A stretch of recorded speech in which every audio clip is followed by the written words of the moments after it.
Hello बच्चों, स्वागत आप सभी का आपके अपने चैनल प्रिपरेशन अड्डा एकेडमिक के अंदर। तो उम्मीद करता हूँ आप लोग बहुत अच्छे हैं और अच्छे तैयारी कर रहे होंगे। बहुत लोगों को एक्सपेक्टेशन थी ये कोर्स जल्दी कंप्लीट हो जाए, तो भाई लगे हुए हैं आप लोगों के कोर्स कंप्लीट करने के लिए। चैप्टर नंबर 1 कंप्लीट हो चुका है थियोरेटिकली, उसके न्यूमेरिकल्स बचे हुए हैं, उसके वेरी शॉर्ट बचे हुए हैं और शॉर्ट क्वेश्चन भी बचे हुए हैं और उसमें बहुत सारा डिस्कशन बाकी है, लेकिन थियोरेटिकली आपका कंप्लीट हो चुका है। आप थ्योरी अच्छे से कंप्लीट करें और अपने एग्जाम पर फोकस करें। चैप्टर नंबर 3 हमारा ऑलमोस्ट 70 या 60% कंप्लीट हो चुका है, उसको भी देख लेंगे। लेकिन रिक्वायरमेंट अभी ये हो रही है कि यार चैप्टर नंबर 2 जो बचा हुआ था पहले इसको कंप्लीट कर लेते हैं। तो चैप्टर नंबर 2 को पहले कंप्लीट करेंगे, उसके बाद फिर चैप्टर नंबर 3 का रिमेनिंग पोर्शन कंप्लीट कर देंगे। इस तरह से हमारा इलेक्ट्रोस्टैटिक भी कंप्लीट हो जाएगा और हमारे साथ साथ करंट इलेक्ट्रिसिटी भी पूरा हो चुका होगा, तैयारी अच्छे से हो चुकी होगी। तो गाइज अब जो हमारे सामने है प्रॉब्लम है चैप्टर नंबर 2 की। तो चैप्टर नंबर 2 को शुरू से देखेंगे। बिल्कुल ये चैप्टर नंबर 2 है और चैप्टर का नाम है इलेक्ट्रोस्टैटिक पोटेंशियल एंड कैपेसिटेंस। और ये जो हम कवर करने वाले हैं कंप्लीट थ्योरी, हालांकि थ्योरी ये जो है कॉमन है, आप कोई सी बुक उठा सकते हैं, आप एनसीईआरटी उठा सकते हैं, कहीं से ही पढ़ सकते हैं। तो फिलहाल जो मैंने टॉपिक कवर करा रहा हूं वो करा रहा हूं एसएल अरोड़ा के अंदर से। ये आप लोगों की डिमांड और एक स्टैंडर्ड बुक है, अच्छे से तैयारी करोगे तो बहुत अच्छी तैयारी करवा कर चली जाएगी ये बुक। इस पर्टिकुलर बुक को सॉल्व करेंगे और इसका ये लेक्चर नंबर 1 है इस पर्टिकुलर चैप्टर का। और इस लेक्चर के अंदर जो हम कवर करेंगे वो करेंगे, जो टॉपिक्स हैं वो हैं इलेक्ट्रोस्टैटिक पोटेंशियल किसको कहते हैं। दूसरा इसके अंदर आता है पोटेंशियल डिफरेंस, ये क्या होता है, दोनों चीजों के बारे में समझेंगे। और समझेंगे साथ में कि हमारे पास एक पॉइंट चार्ज है, तो उस पॉइंट चार्ज की वजह से कितना इलेक्ट्रिक पोटेंशियल क्रिएट हो रहा है किसी पर्टिकुलर डिस्टेंस पर, तो ये भी हमें देखना है। और साथ में एक ग्राफ दे रखा है E वर्सेस V का, दोनों है मतलब EV है और VV है, और दोनों का डिस्टेंस के साथ क्या वेरिएशन है ये कंबाइंड फॉर्म में दिखा रखा, तो इसको भी हम देखेंगे। तो चलिए स्टार्ट करते हैं। सबसे पहला आता है आपके सामने electrostatic potential and potential difference. ये कहते हैं किसको है? अगर आप मेरी बात को ध्यान से समझेंगे तो आपको एकदम समझ में आ जाएगा। कुछ टफ नहीं है, बिल्कुल हलवा है, और आप ये कहें कि बहुत ज्यादा ईजी है। आपसे अगर मैं ये कहूं कि लेट अस सपोज कि ये मेरे पास एक पॉजिटिव चार्ज है, अब जाहिर सी बात है इस पॉजिटिव चार्ज का अपना एक इलेक्ट्रिक फील्ड होगा, बिल्कुल सही बात है। अब मैं क्या कर रहा हूं, किसी दूसरे चार्ज को मैं लेकर आ रहा हूं इधर को, इसके इलेक्ट्रिक फील्ड में को, तो होगा क्या? अब जैसे ही इसके इलेक्ट्रिक फील्ड में लाने की कोशिश करूंगा तो ये इस पर रिपल्शन लगाना शुरू कर देगा। क्यों कर रहा है? क्योंकि इसके पास भी पॉजिटिव चार्ज है और इसके पास भी पॉजिटिव चार्ज है। ये अपनी जगह रुका हुआ है और मैं इसको लेकर आ रहा था, तो जैसे ही मैं इसको लेकर आऊंगा तो ये वाला इस पर रिपल्शन लगाएगा, वाइस वर्सा ये इस पर भी रिपल्शन लगा रहा होगा। लेकिन हम ऐसा मान के चल रहे हैं कि ये रुका हुआ है और इसको हम लेकर आ रहे हैं, तो ये जो है इस पर एक रिपल्शन फोर्स लगाएगा। अब जैसे ही ये रिपल्सिव फोर्स लगी लेकिन हम बाज नहीं आए, हम तब भी इसको लेकर आए। तो होता क्या है, जब आप इलेक्ट्रोस्टैटिक फोर्स के अगेंस्ट इसको लेकर आ रहे हो तो ऐसा करने के लिए आपको एक एक्स्ट्रा वर्क करना पड़ता है। और बिल्कुल गजब की बात यह है कि वो जो आप वर्क कर रहे हो वो सिस्टम के अंदर एज ए पोटेंशियल स्टोर्ड हो जाएगा अगर मैं यूनिट चार्ज को लेकर आ रहा हूं तो। बस इतनी सी है डेफिनेशन पोटेंशियल की और पोटेंशियल डिफरेंस की, ये भी आप समझ लोगे। तो पोटेंशियल में क्या होता है, आप चार्ज को इनफाइनाइट से लेकर आते हो, जबकि पोटेंशियल डिफरेंस जो होता है उसके बारे में बता दूंगा। फिलहाल जब पोटेंशियल की बात आ ही चुकी है तो आप चार्ज को कहां से लेकर आओगे? इनफाइनाइट से। तो इनफाइनाइट से जब किसी चार्ज को या पॉजिटिव चार्ज को किसी दूसरे चार्ज के फील्ड के अगेंस्ट लेकर आने में जो आपको वर्क करना पड़ता है वो work as a potential store हो जाता है। अब ये किसी पॉइंट पर होगा, लेट अस सपोज कि मैं इसको लेकर तो आ गया लेकिन मैं यहां लेकर आ गया, इसको मैं यहां लेकर आ गया, ये यहां आ चुका है। तो इसका मतलब क्या है, इसको मैं यहां तक लेकर आया हूं तो मुझे कुछ वर्क करना पड़ा। वो वर्क इस यूनिट चार्ज को यहां तक लाने में, जो वर्क स्टोर्ड हुआ है इस यूनिट चार्ज को लाने में, इस यूनिट चार्ज बोल दो या फिर आप इसको टेस्ट चार्ज बोल सकते हैं। तो जो वर्क मैंने किया है वो वर्क इस यूनिट चार्ज को लाने में यहां तक एज ए पोटेंशियल सिस्टम के अंदर स्टोर्ड हो जाएगा। तो इस पॉइंट पर जो कहलाएगा वो इसका पोटेंशियल कहलाएगा कि इसका पोटेंशियल इस पॉइंट पर कितना। लेट अस सपोज कि ये r डिस्टेंस है, तो आप पता लगा सकते हैं कि r डिस्टेंस पर कितना पोटेंशियल है। तो पोटेंशियल तो आपका आई होप क्लियर हो चुका होगा कि पोटेंशियल कहते किसको है। एक बार फिर से आप समझ लेंगे कि पोटेंशियल किसको कह रहे हैं। बिल्कुल ठंडे दिमाग से समझो कि जब आप किसी चार्ज को लेकर आते हैं तो इस चार्ज को आप यूनिट चार्ज बोल सकते हैं, इस चार्ज को आप टेस्ट चार्ज बोल सकते हैं, या इस चार्ज को आप क्यू नोट भी कह सकते हैं। क्यू नोट जनरली हम टेस्ट चार्ज को ही कहते हैं। तो जब आप इस चार्ज को लेकर आ रहे हो तो इस चार्ज को लाने में इलेक्ट्रोस्टैटिक फोर्स ऑफ रिपल्शन के विरुद्ध अगेंस्ट जो आपको वर्क करना पड़ रहा है, कार्य करना पड़ रहा है, वो सिस्टम के अंदर एज ए पोटेंशियल स्टोर हो जाएगा। ठीक है, ये वाली बात थी। अब मैं यहां तक लेकर आ गया तो सिस्टम के अंदर एज ए पोटेंशियल स्टोर्ड हो चुका है। तो इसकी डेफिनेशन किस तरह से बनेगी, डिफाइन किस तरह से करोगे इसको, तो इसकी डेफिनेशन कुछ इस तरह से बन जाएगी। मैं कलर चेंज कर लेता हूं, लिख देता हूं किसकी डेफिनेशन है ये, पोटेंशियल। अभी मैं पोटेंशियल डिफरेंस की बात नहीं कर रहा, मैं सिर्फ पोटेंशियल की बात कर रहा हूं, मतलब V की। ठीक है भाई, पोटेंशियल V की बात कर रहा हूं। तो कैसे डिफाइन करूंगा, मैं क्या कहूंगा, पोटेंशियल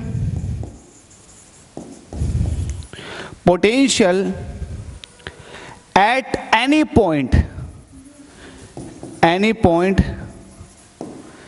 किसी भी पॉइंट पर, इसके चारों तरफ कोई सा भी पॉइंट ले लो, वहां पर potential at any point around a positive ले लो, निगेटिव ले लो, positive charge Q।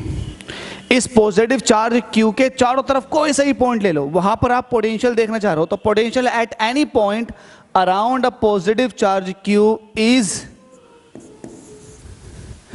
is defined as the work done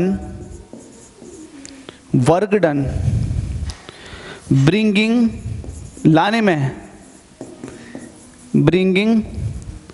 a unit charge, a unit positive charge। ठीक है भाई, एक यूनिट पॉजिटिव चार्ज को आप लेकर आ रहे हो। तो मैंने कह दिया कि ये जो है, ये जो अमाउंट ऑफ वर्क डन है इस चार्ज को लाने में, it is defined as the work done bringing a unit positive charge. कहां से ला रहे हो आप, इन्फिनिटी से ला रहे हो, फ्रॉम इनफाइनाइट, कहां तक ला रहे हो, इनफाइनाइट टू एनी पॉइंट, किसी भी पॉइंट की बात कर लो, to any point in electric field of Q is called potential. देखो भाई, लैंग्वेज तो मैंने लंबी लिख दी, लेकिन ये लैंग्वेज जो लंबी लिखी है कोई टफ लैंग्वेज नहीं लिखी है, जो बोल रहा हूं वो लिखा है।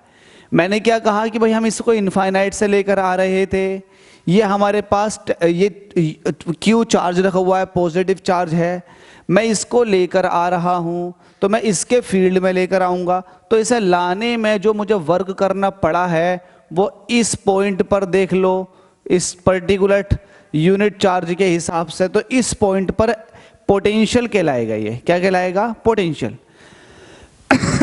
आप एक बात और ध्यान रखें, जब आप पोटेंशियल एनर्जी का जिक्र करते हो तब आपको भैया चार्ज का नाम लेना नहीं पड़ता। तब हम क्या करते हैं, इस पर्टिकुलर चार्ज को लाने में जो वर्क करना पड़ रहा है वो सिस्टम के अंदर as a potential energy store हो रहा है। लेकिन सवाल ये है कि हम पोटेंशियल एनर्जी को नहीं देख रहे हैं, हम देख रहे हैं पोटेंशियल को। तो जब हम पोटेंशियल को मद्देनजर रखते हैं तो हम इस बात का ध्यान रखते हैं कि हम चार्ज कौन सा लेकर आ रहे हैं, यूनिट चार्ज लेकर आ रहे हैं, तो हम यूनिट चार्ज को बोलते हैं। तो जब आप इनफाइनाइट से लेकर आ रहे हो तो इसके फील्ड में तो लेकर आए हो, यहाँ तक लेकर आए हो, तो आपने कहा कि यहाँ तक लाने में जो वर्क किया है मुझे, तो वो वर्क एज ए पोटेंशियल कहलाएगा इस पॉइंट पर, इस चार्ज के चारों तरफ। अब देखो वही लिखा मैंने, पोटेंशियल एट एनी पॉइंट देखो एकदम याद हो जाएगी, देखो एकदम याद हो जाएगी। क्या? Potential at any point around positive charge Q। इस पॉजिटिव चार्ज Q के चारों तरफ कहीं पर भी आपको क्या करना, पोटेंशियल देखना है। तो क्या होगा, is define as work done bringing, लाने में अ यूनिट पॉजिटिव चार्ज। जब आप यूनिट पॉजिटिव चार्ज को लाते हो और लाने में जो आपको वर्क करना पड़ रहा है, कहां से ला रहे हो, from infinite to any point in electric field of Q। Q के इलेक्ट्रिक फील्ड में ला रहे हो, कहीं से भी ला रहे हो, इनफाइनाइट में कहीं से भी लेकर आ रहे हो, तो आप कहां तक ला रहे हो, Q के इलेक्ट्रिक फील्ड में। तो जो वर्क आपको करना पड़ रहा है वही क्या कहलाएगा, किसी पर्टिकुलर पॉइंट पर लाने में वो क्या कहलाएगा आपका, वो कहलाएगा potential. From infinite to any point in electric field of Q is called potential. ये क्या कहलाएगा, potential, potential of Q at that point. उस पॉइंट पर Q का वो क्या कहलाएगा, पोटेंशियल कहलाएगा। ठीक है, मैथमेटिकली ये क्या हो जाएगा, मैथमेटिकली मैं इसको ऐसे दिखा सकता हूं कि V जो हो जाएगा वो हो जाएगा W, जो वर्क करना पड़ा है आपको इनफाइनाइट से लाने में, Q के किसी भी पॉइंट पर यूनिट टेस्ट चार्ज को, यूनिट चार्ज बोल दो या टेस्ट चार्ज बोल दो, तो ये जो वर्क करना पड़ा है आपको यूनिट चार्ज को लाने में, ये क्या कहलाएगा, आपका पोटेंशियल कहलाएगा।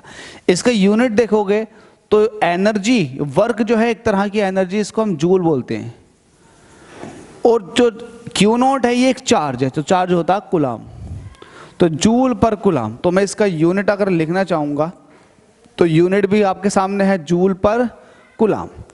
ठीक है भाई, तो यूनिट की बात बाद में करेंगे, चलो यूनिट की बात पहले कर लेते हैं।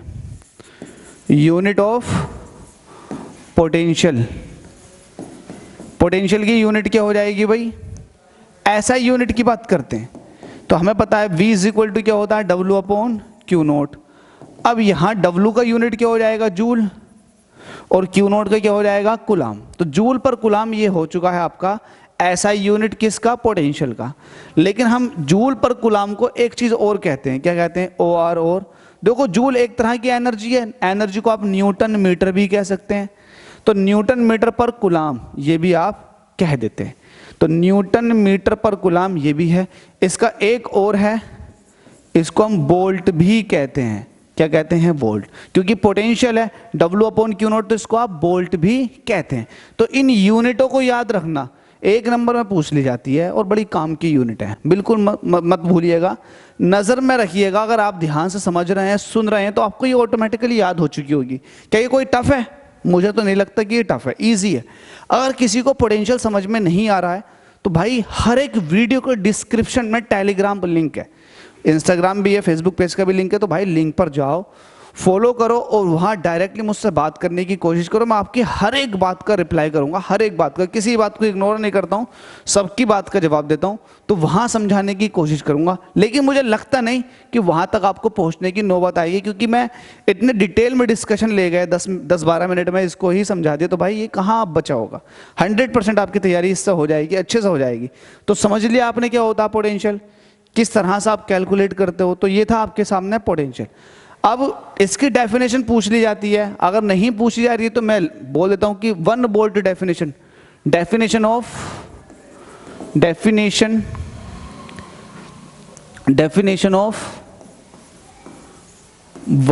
वोल्ट, 1 वोल्ट की definition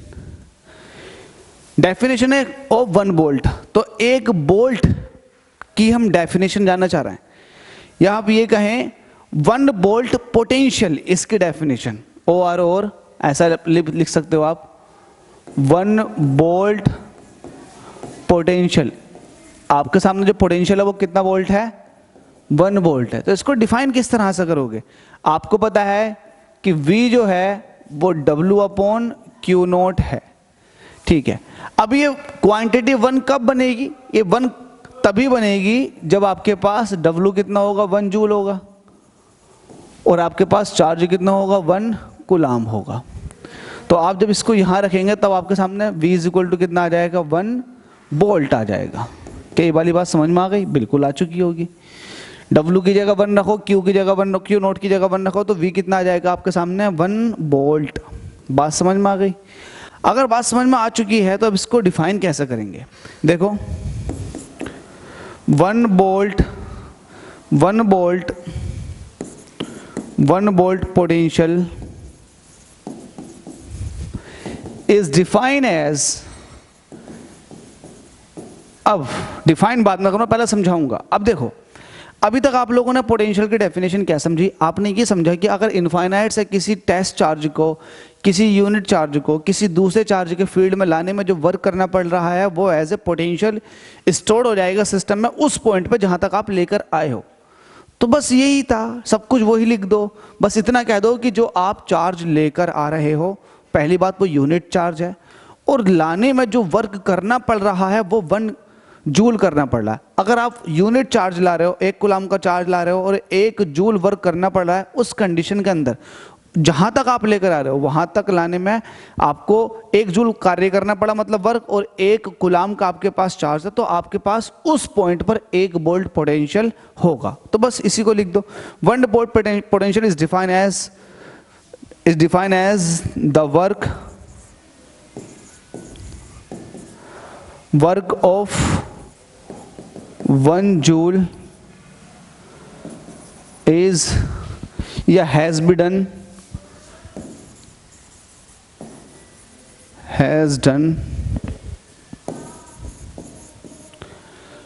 to bringing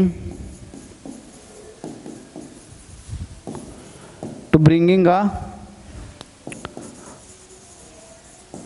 charge of 1 coulomb in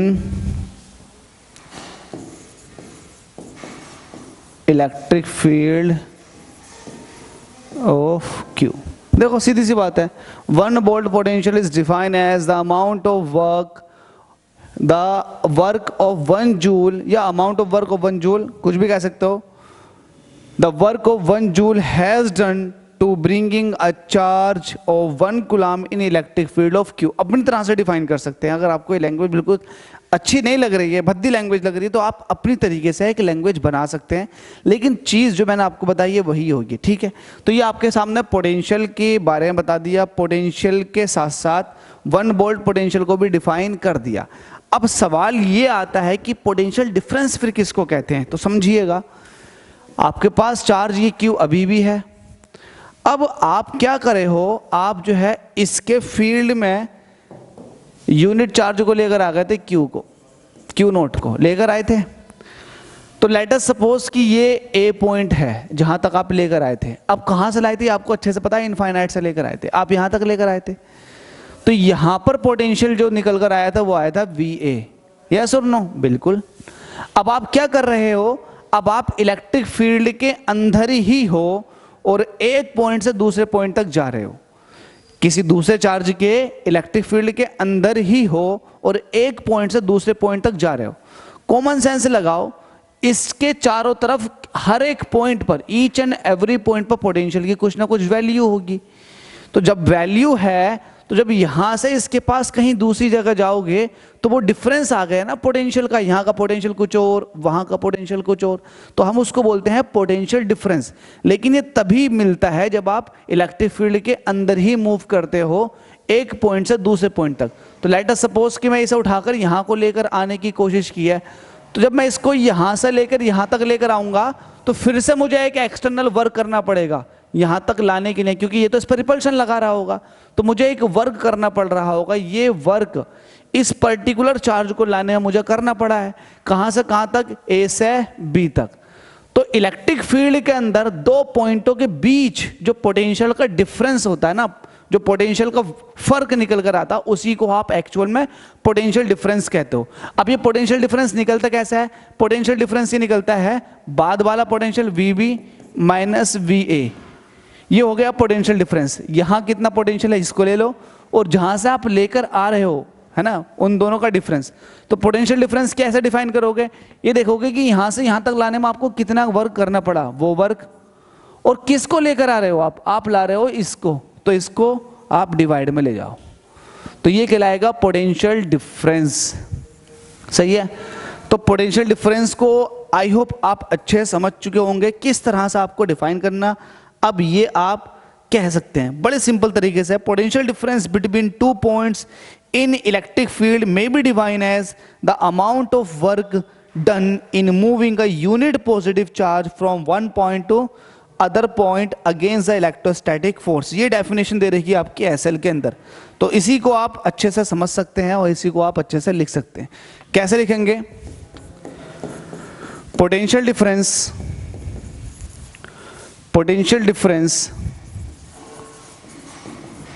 between 2 points in an electric field. अब आप ये भी कह सकते हो किसका इलेक्ट्रिक फील्ड? भाई इसका इलेक्ट्रिक फील्ड, इसके इलेक्ट्रिक फील्ड में तो आप ला रहे हो। तो potential difference between 2 points in an electric field may be defined as the amount of work done in moving a unit positive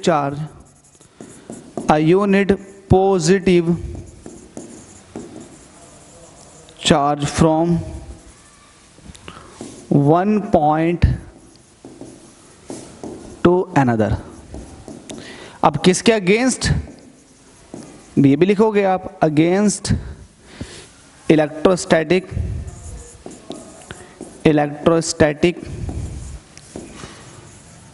force of repulsion.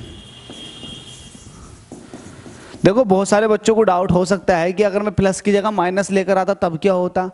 तब ये ऑटोमेटिकली अट्रैक्ट होता, उस कंडीशन में हमें वर्क मिलता। लेकिन जब पॉजिटिव है तो हमें वर्क करना पड़ रहा है, बस ये फर्क है।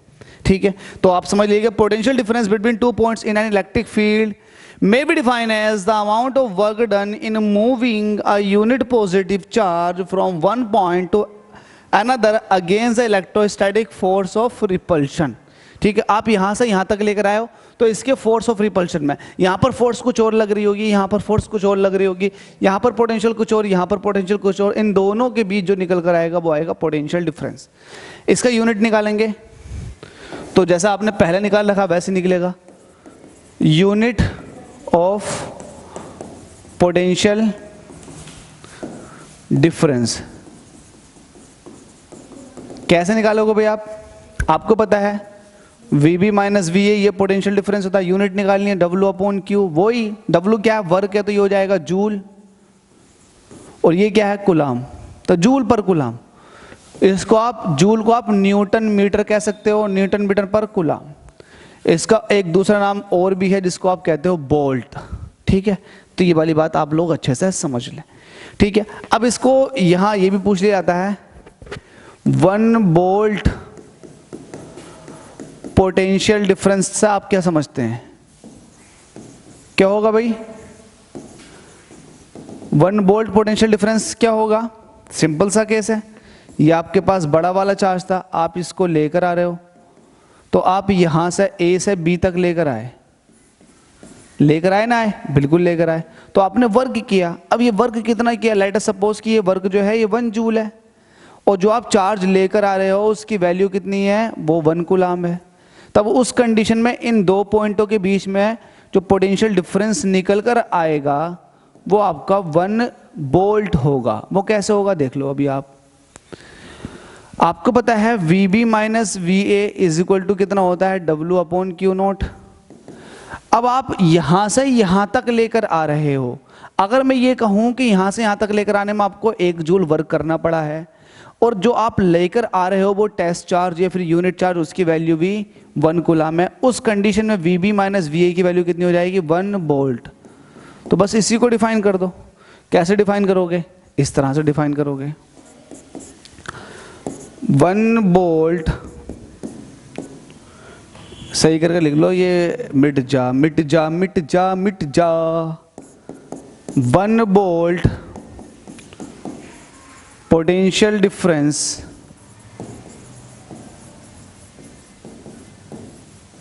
may be defined as as the amount of, मैं शॉर्ट में लिख रहा हूं, अमाउंट ऑफ वर्क। एक काम कर लेते हैं, ये सब कुछ छोड़ो, बिल्कुल और भी सिंपल तरीके से बता देता हूं। बस जो आपने पीछे पोटेंशियल डिफरेंस की डेफिनेशन लिखी है ना, उसी को लिख लो। देखो, potential difference between 2 points will be या फिर may be of 1 volt if 1 joule of work has to be done in bringing a 1 coulomb charge from one point to another point in the field of another charge, that is q, ये फिर against the electrostatic force of repulsion of another charge। तो इसको आप ऐसे लिख सकते हो, कैसे भाई, जो मैंने अभी आपको बताया, potential difference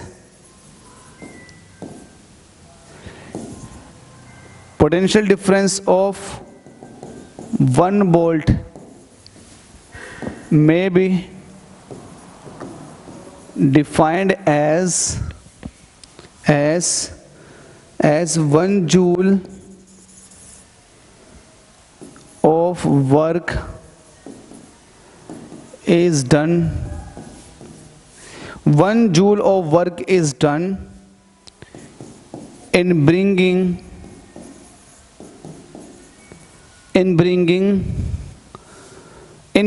1 coulomb of charge from one point to another in the field of, या in, आप इसको ऐसे लिख सकते हैं, another against electrostatic repulsion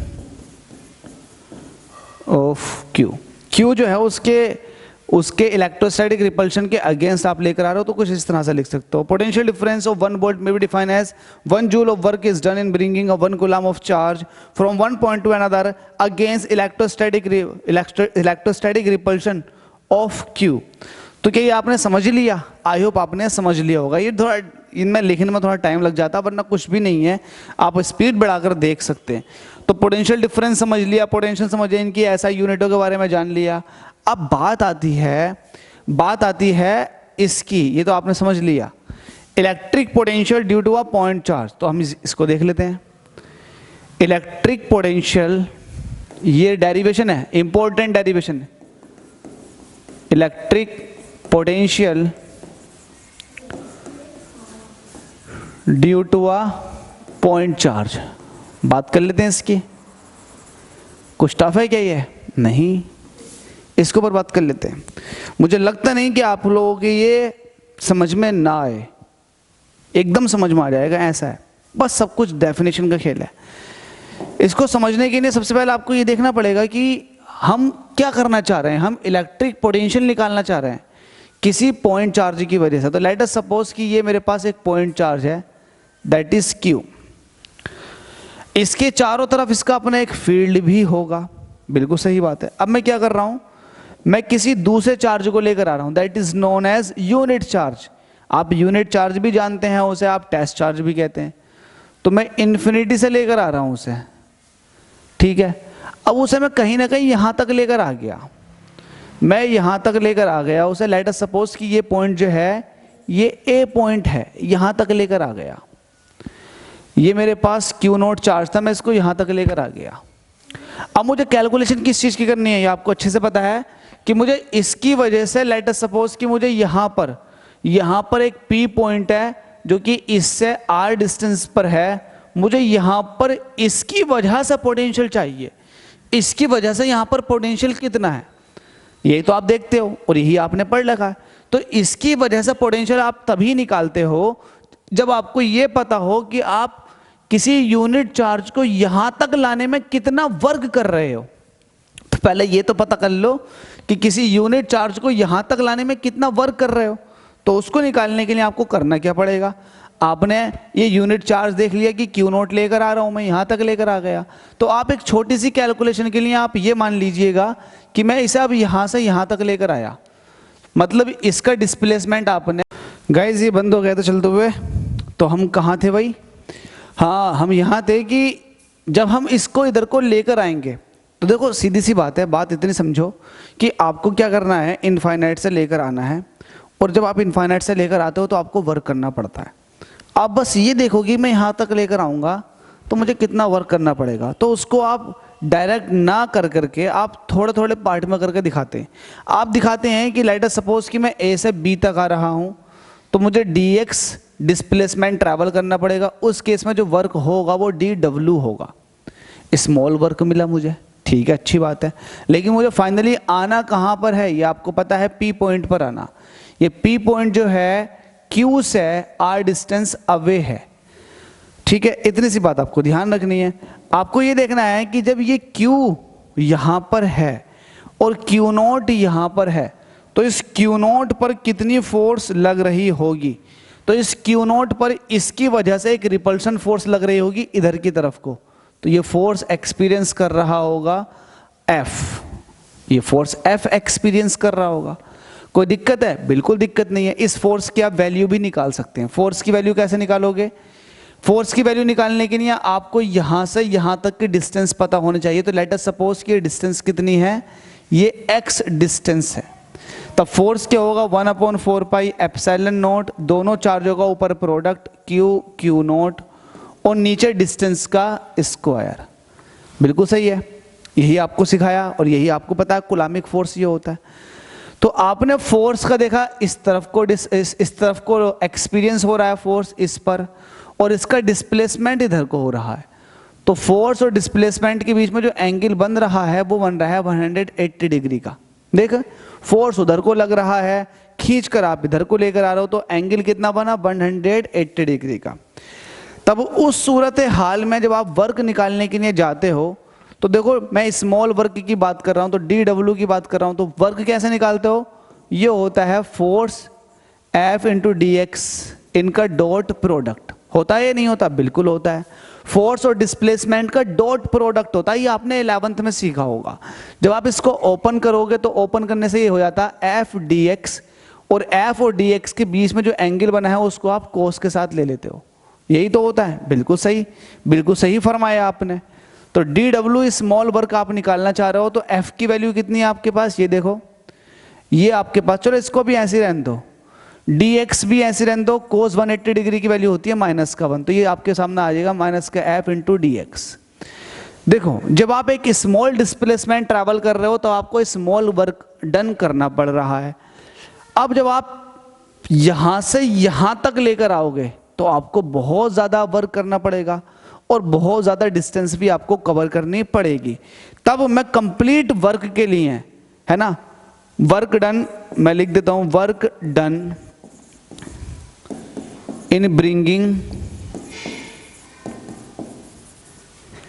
a charge Q note को लाने में, कहां से, फ्रॉम, कहां से लेकर आ रहे हो ये बात भी ध्यान रखनी चाहिए, फ्रॉम इनफाइनाइट टू। अब देखो इनफाइनाइट से लेकर आ रहे हो आप, कहां तक ला रहे हो, P तक, from infinite two point P। मैं पॉइंट P तक लेकर आया इनफाइनाइट से, तो मुझे वर्क कितना करना पड़ेगा, लेट अस सपोज कि मुझे W वर्क करना पड़ रहा है। अब ये वर्क जो होगा ये थोड़े थोड़े वर्क का एक कंप्लीट इंटीग्रेशन होगा। बिल्कुल सही बात है, क्योंकि जो वर्क है वो डिस्प्लेसमेंट पर डिपेंड कर रहा है। इसीलिए जब आप कंप्लीट वर्क निकालोगे तो स्मॉल वर्क का क्या होगा, कंप्लीट इंटीग्रेशन होगा।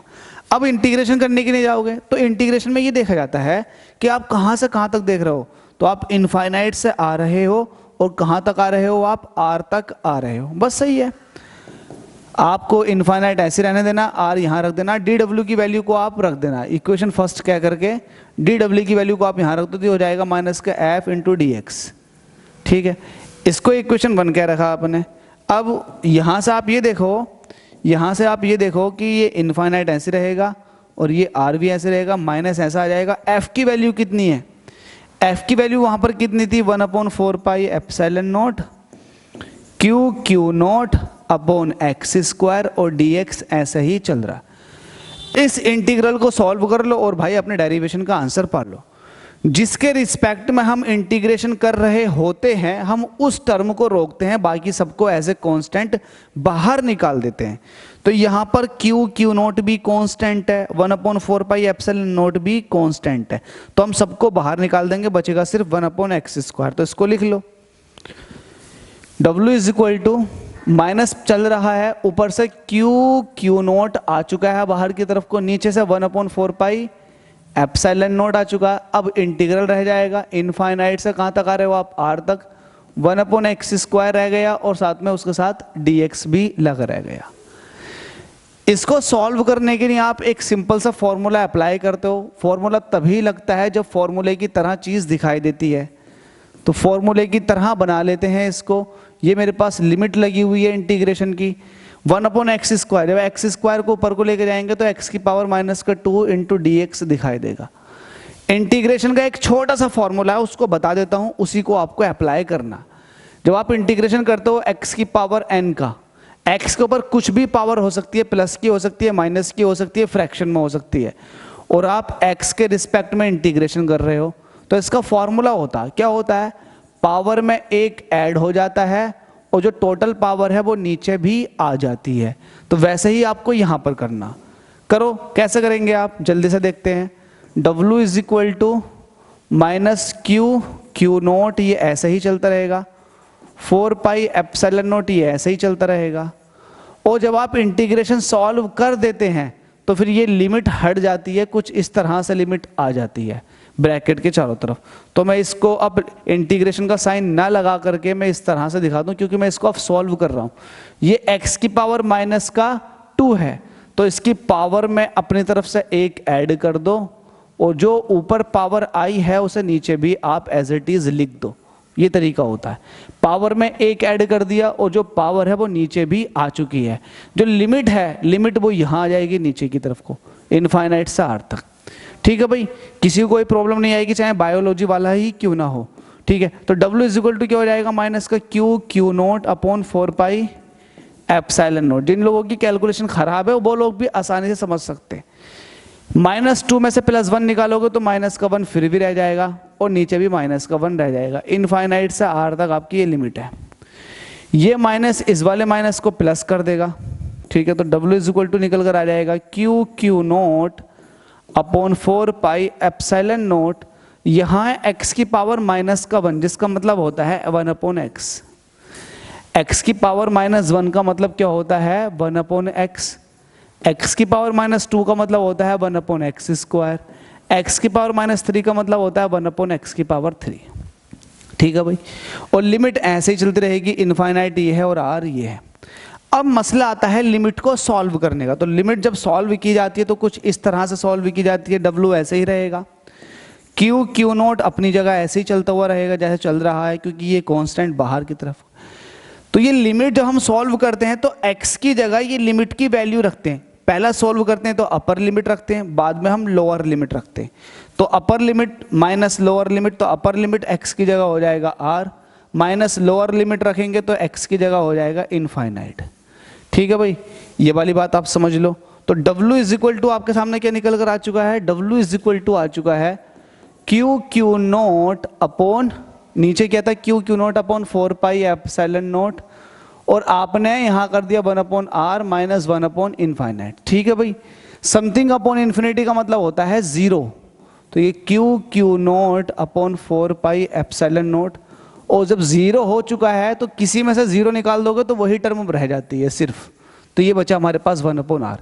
इसको सेपरेट करके लिखेंगे, चलो सेपरेट करके बाद में लिखेंगे। तो ये आपके पास वर्क निकल कर आ चुका है। जब आप किसी टेस्ट चार्ज को इनफाइनाइट से लेकर आ रहे हैं तो आपको इतना वर्क करना पड़ेगा r पॉइंट तक लाने के लिए। देखो r आ चुका है, तो r पॉइंट तक लाने के लिए, मतलब r डिस्टेंस तक लाने के लिए आपको इतना वर्क करना पड़ेगा। अब ये r डिस्टेंस जो है आपको अच्छे से पता है q से है। ठीक है, ये वाली बात आपको समझ में आ चुकी है। अब जब समझ में आ चुकी है बाय द डेफिनेशन, आपको एक अच्छे से पता है क्या, एज पोटेंशियल डिफरेंस की जो डेफिनेशन होती है वो क्या होती है, पोटेंशियल की, या पोटेंशियल डिफरेंस मत कहो, यहां पर पोटेंशियल कहो, किसी आप एक पॉइंट पर निकाल रहे हो, तो पोटेंशियल क्या होता है, V इज इक्वल टू ये W अपॉन क्यू नॉट होता है। तो आप W की जगह वैल्यू पुट करेंगे फ्रॉम इक्वेशन सेकंड, W की वैल्यू कितनी है, Q naught upon 4 pi epsilon not और 1 अपॉन आर, ऐसे ही नीचे क्यू नॉट चल रहा था, क्यू नॉट अब भी चल रहा है, तो ये क्यू नॉट से क्यू नॉट खत्म हो जाएगा, जो बचा उसे लिख लो, क्या बचा 1 अपॉन 4 पाई एप्सिलॉन नॉट, ऊपर से क्यू बचा और नीचे से बचा आर। तो बस यही है 1 अपॉन 4 पाई एप्सिलॉन नॉट, ये कांस्टेंट है जिसकी वैल्यू होती है 9 × 10 की पावर 9, ये आपको बहुत पहले बता चुका हूं। तो इसका मतलब किसी भी पॉइंट चार्ज की वजह से आर डिस्टेंस पर जो पोटेंशियल निकल कर आया वो ये निकल कर आ चुका है। देखो आपको बताइए क्यू क्या है, अच्छे से पता है, शाबाश। तो ये निकल कर आया V is equal to 1 upon 4 pi epsilon naught Q upon R. V है तो ये बोल्ट है, क्या है ये, बोल्ट। इसको आप न्यूटन पर कूलाम भी कह सकते हैं, सॉरी न्यूटन पर कूलाम नहीं कह सकते, इसको हटाओ, इसको हटा दो, बस इतना कहो, बोल्ट। तो V is equal to 1 upon 4 pi epsilon naught Q upon R, ये आपके सामने क्या आ चुका है, बोल्ट आ चुका। तो ये पोटेंशियल की वैल्यू आ चुकी है, किसकी वैल्यू आ चुकी है, पोटेंशियल की, किसकी वजह से, चार्ज की वजह से। तो ये आप अब इतना समझ लीजिएगा, लेट अस सपोज कि आपके पास ये 10 कूलाम का चार्ज है और मैं ये कहूँ कि भाई मुझे 10 सेंटीमीटर पर, यहाँ से यहाँ तक 10 सेंटीमीटर है, मुझे इस P पॉइंट पर पोटेंशियल बताओ। तो आपको अब ज़्यादा दिमाग नहीं लगाना, आपको क्या करना है, पोटेंशियल निकालने के लिए V लिखोगे, आप करोगे 1 upon 4 pi epsilon not, charge देखोगे, चार्ज कितना 10 कूलाम, और डिस्टेंस देखोगे, डिस्टेंस कितनी 10 सेंटीमीटर। तो 10 सेंटीमीटर को आप कह सकते हो मीटर में कन्वर्ट करने के लिए 10 अपॉन 100। तो आपको बस चार्ज से मतलब रहा और आपको डिस्टेंस से मतलब रहा, बस यही तो है ना। देखो चार्ज से मतलब है, डिस्टेंस से मतलब है, ये चीज़ तो कांस्टेंट है। तो जब आप ये चीज़ देखते हो, चार्ज से मतलब है, डिस्टेंस से मतलब है, तो इसका मतलब V जो है डिस्टेंस के इन्वर्सली प्रोपोर्शनल है। V जो है वो डिस्टेंस की क्या हो गया, इन्वर्सली प्रोपोर्शनल।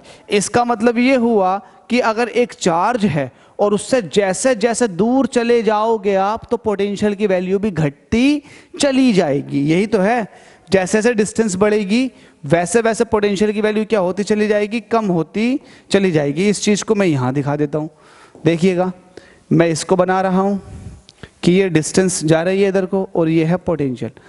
तो आपको पता है कि V जो है 1 अपॉन 4 पाई एप्सिलॉन नॉट है और Q अपॉन R है। तो जैसे जैसे डिस्टेंस बढ़ती चली जाएगी, डिस्टेंस बढ़ती चली जाएगी, V घटता चला जाएगा। इन्वर्सली प्रोपोर्शनल का मतलब ये होता है। तो जब डिस्टेंस बहुत थोड़ी होती है तो V बहुत ज़्यादा होता है, और जब डिस्टेंस बढ़ जाती है तो V घट जाता है। तो कुछ इस तरह से निकल कर आएगा, ठीक है। अब एक कंबाइंड ग्राफ है आपका, तो ये 2 टॉपिक आपके कंप्लीट हो चुके हैं। अब आपके पास एक रहता है, वो है ग्राफ किसका, E और V का, किसके साथ, डिस्टेंस के साथ। आपको पता है E जो है वो डिस्टेंस के स्क्वायर के इन्वर्सली प्रोपोर्शनल, और V जो है वो डिस्टेंस के इन्वर्सली प्रोपोर्शनल। इसका ग्राफ जब आप प्लॉट करने के लिए जाओगे, डिस्टेंस के साथ E का क्या रिलेशन है, तो वो कुछ आपको ऐसा मिलेगा। अगर आप देखोगे कि यार V का डिस्टेंस के साथ क्या रिलेशन है, तो वो भी आपको ऐसा ही मिलेगा। देखने में दोनों एक से लग रहे हैं, लेकिन जब दोनों को एक साथ प्लॉट करते हैं तब पता लगता है भाई कौन ऊपर जाएगा कौन नीचे जाएगा। तो दोनों को एक साथ प्लॉट करते हैं, मेरे पास इधर जो आएगा या तो E आएगा और V दोनों आएंगे, और इधर डिस्टेंस के साथ क्या रिलेशन है। देखो भाई, मैं आपको बड़े सिंपल तरीके से समझा दूं कि यहाँ जो है डिस्टेंस का स्क्वायर है, तो इसका मतलब डिस्टेंस अगर घटाओगे तो E जो है E बहुत तेजी से बढ़ेगा, क्योंकि स्क्वायर है। आप ये भी कह सकते हैं जब डिस्टेंस बढ़ेगी, R बढ़ेगी, तो E बहुत तेजी से घटेगा। इसको आप ऐसे समझ लीजिएगा कि अगर मैंने R को डबल कर दिया, तो जब R को डबल करूंगा तो E जो हो जाएगा 1/4 हो जाएगा, जबकि V जो हो जाएगा वो 1/2 ही रहेगा, क्योंकि मैंने R को डबल किया है। तो इसका मतलब वोल्टेज जो है, पोटेंशियल जो है जस्ट आधी हो जाएगी, लेकिन इलेक्ट्रिक फील्ड जो है वो 1/4 का मतलब ये है 25% रह जाएगा। तो इसका मतलब इलेक्ट्रिक फील्ड बहुत तेजी से घट रही है। तो इसको आप ऐसे दिखा सकते हो कि इलेक्ट्रिक फील्ड बहुत तेजी से घटने का मतलब ये हुआ, इलेक्ट्रिक फील्ड बहुत तेजी से घटने का मतलब ये हुआ कि इलेक्ट्रिक फील्ड ये आगे नीचे की तरफ को, और यहाँ पर पोटेंशियल जो है वो आराम से घटेगा, तो पोटेंशियल गया ऊपर को। तो ये दो ग्राफ इस तरह से बनेंगे। इसके ऊपर मैं बहुत डिटेल डिस्कशन भी कर सकता हूँ, लेकिन नहीं करना चाहता, बस बता देता हूँ। इलेक्ट्रिक फील्ड जो है डिस्टेंस बढ़ने पर इलेक्ट्रिक फील्ड ज़्यादा घटेगी, ये मैंने आपको बता दिया। तो ज़्यादा घटने का मतलब ये है कि इलेक्ट्रिक फील्ड ज़्यादा घटेगी, एक ही डिस्टेंस पर इलेक्ट्रिक फील्ड कम होगी, जबकि पोटेंशियल क्या होगा, वो ज़्यादा होगा। यहाँ से देख लो, तो इसका मतलब ऊपर वाला जो है, ये जो है ऊपर वाला, ये पोटेंशियल के लिए है, जबकि ये किसके लिए है, फिर इलेक्ट्रिक फील्ड के लिए है। क्या आपने बात समझ ली? यस। तो ये जो है इलेक्ट्रिक फील्ड वाला ग्राफ है, E inversely proportional to R square, जबकि ये जो है इलेक्ट्रिक पोटेंशियल का है V inversely proportional to R। इससे ये पता चल रहा है कि डिस्टेंस, अब देखो अगर मैं कहूं कि R सेम है दोनों के लिए, R की वैल्यू 1 1 है, तो जब R की वैल्यू 1 होगी तब उस केस में इलेक्ट्रिक फील्ड और इलेक्ट्रिक पोटेंशियल क्या होंगे, सेम रीडिंग दे रहे होंगे, क्योंकि R की वैल्यू जब 1 रख दोगे तो E की वैल्यू भी, भाई जाहिर सी बात है, R की वैल्यू जब आप 1 रख दोगे तो भाई E जो है वो 1 हो जाएगा, V भी 1 हो जाएगा। तो इसका मतलब ये वो वाला पॉइंट है जहां पर आप R इज इक्वल टू 1 कह रहे हो, और उस कंडीशन में इलेक्ट्रिक फील्ड और इलेक्ट्रिक पोटेंशियल दोनों सेम रीडिंग दे रहे होंगे। लेकिन उसके जब आगे की बात करोगे तो डिस्टेंस बढ़ने पर इलेक्ट्रिक फील्ड तेजी से घटेगी, तो इलेक्ट्रिक फील्ड वाला हो गया नीचे वाला तेजी से घटने वाला, और इलेक्ट्रिक पोटेंशियल जो होगा वो धीरे धीरे घटेगा, तो धीरे धीरे घटने वाला हो गया ऊपर वाला। आप देख सकते हैं, ठीक है। तो ये आपके सामने था। आज की इस क्लास को जल्दी से रिकॉल कर लेते हैं। सबसे पहले हमने पढ़ा था इलेक्ट्रोस्टैटिक पोटेंशियल क्या होता है। तो इलेक्ट्रोस्टैटिक पोटेंशियल सबसे पहले जल्दी समझ लीजिएगा। इलेक्ट्रोस्टैटिक पोटेंशियल क्या होता है, जब आप इनफाइनाइट से किसी यूनिट चार्ज को लेकर आते हैं किसी दूसरे चार्ज के फील्ड में, तो आपको कुछ वर्क करना पड़ता है। वो वर्क इस पर्टिकुलर चार्ज की वजह से इस पर्टिकुलर पॉइंट पर एज ए पोटेंशियल स्टोर हो जाता है, या फिर पोटेंशियल कहलाता, ठीक है। अब मैं इलेक्ट्रिक फील्ड के अंदर एक पॉइंट से 2 पॉइंट तक जाऊंगा तो वो कहलाएगा पोटेंशियल डिफरेंस। बस ये 2 चीजें आपने पढ़ी, इनकी डेफिनेशन, 1 वोल्ट पोटेंशियल डिफरेंस और 1 वोल्ट की आपने डेफिनेशन पढ़ ली, ठीक है। इनकी आपने ऐसा यूनिट देख ली, सब कुछ सिंपल था। अब सवाल आता है कि पॉइंट चार्ज की वजह से आप किसी पर्टिकुलर पॉइंट पर किस तरह से इलेक्ट्रिक पोटेंशियल कैलकुलेट करोगे। तो इलेक्ट्रिक पोटेंशियल निकालने के लिए सबसे पहले आपने ये देखा कि मुझे इनफाइनाइट से लेकर आना। जब इनफाइनाइट से लेकर आओगे तो आपको वर्क करना पड़ेगा, तो आपने उस वर्क को कंप्लीट ना देख करके थोड़ा थोड़ा कैलकुलेट किया, फिर बाद में आपने उसका इंटीग्रेशन कर दिया, और इंटीग्रेशन सॉल्व करके आपने वहां पर पॉइंट चार्ज की वजह से इलेक्ट्रिक पोटेंशियल का फॉर्मूला निकाला, जिसकी वैल्यू है 1/4 पाई एप्सिलॉन नॉट Q/R। यहाँ पर आपने देखा कि जो पोटेंशियल है वो R के इनवर्सली प्रोपोर्शनल है। इट मींस ग्राफ जो होगा वो नीचे की तरफ को आ रहा होगा, आपने देख लिया है। अच्छा, इससे एक बात और पता लगती है, V inversely proportional to R से एक बात और पता लगती है कि किसी भी पॉइंट चार्ज के चारों तरफ कहीं पर भी आप देखना चाहोगे कि पोटेंशियल किस तरह से होगा, तो ये स्फेरिकली सिमेट्रिक होगा। अगर आप R डिस्टेंस इधर जाना चाहोगे तो भी उतना ही पोटेंशियल डिफरेंस मिलेगा, या पोटेंशियल मिलेगा जितना R डिस्टेंस यहां से मिलेगा।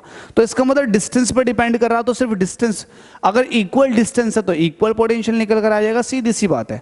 अगर मैं ये कहूं इस पॉइंट चार्ज से 5 सेंटीमीटर यहां देखो, 5 सेंटीमीटर यहां देखो, 5 सेंटीमीटर वहां देखो, तो जितने भी 5 सेंटीमीटर के डिस्टेंस है सब पर पोटेंशियल की वैल्यू क्या होगी, सेम निकल कर आएगी, क्योंकि वो पॉइंट जो है वो इक्वी डिस्टेंस पर है। इट मीन्स इक्वल डिस्टेंस पर है इस पॉइंट चार्ज से, तो भाई पोटेंशियल की वैल्यू सेम होगी, तो स्फेरिकली सेम निकल कर आएगा। सही वाली बात भी। और एक ग्राफ था, सिंपल सा graph, E inversely proportional to R square और V inversely proportional to R का। तो आपने बस ये पता लगाना था कि कौन सा ग्राफ इसमें किस चीज का, तो वो आपने अच्छे से पता लगा लिया कि किसका ग्राफ कौन सा है। तो मुझे लगता नहीं कि इसमें कोई इतनी बड़ी दिक्कत आएगी। सिंपल सा ग्राफ था, ग्राफिकल रिप्रेजेंटेशन। आपको देखने में दोनों ग्राफ एक से लग रहे हैं, लेकिन जब एक साथ प्लॉट करते हैं तब पता लगता है कि कौन सा कैसा है। ये ग्राफ बहुत इंपॉर्टेंट है, मैं इसको वेरी इंपॉर्टेंट कह सकता हूं, क्योंकि ये 1 नंबर में आपसे पूछेगा, ठीक है। तो इसको अच्छे से तैयार करके रखें, ये 1 नंबर में ग्राफ पूछेगा। प्लॉट करना सीख लें, समझ लें कैसा हुआ था, समझ में आ जाएगा। Thank you so much. अगर किसी का डाउट है तो टेलीग्राम लिंक दे रखा है, फेसबुक पेज का लिंक दे रखा है, और इंस्टाग्राम का लिंक दे रखा है। भाई कॉन्टैक्ट करो, जानने की कोशिश करो, तभी आप जानोगे। Thank you so much video में बने रहने के लिए।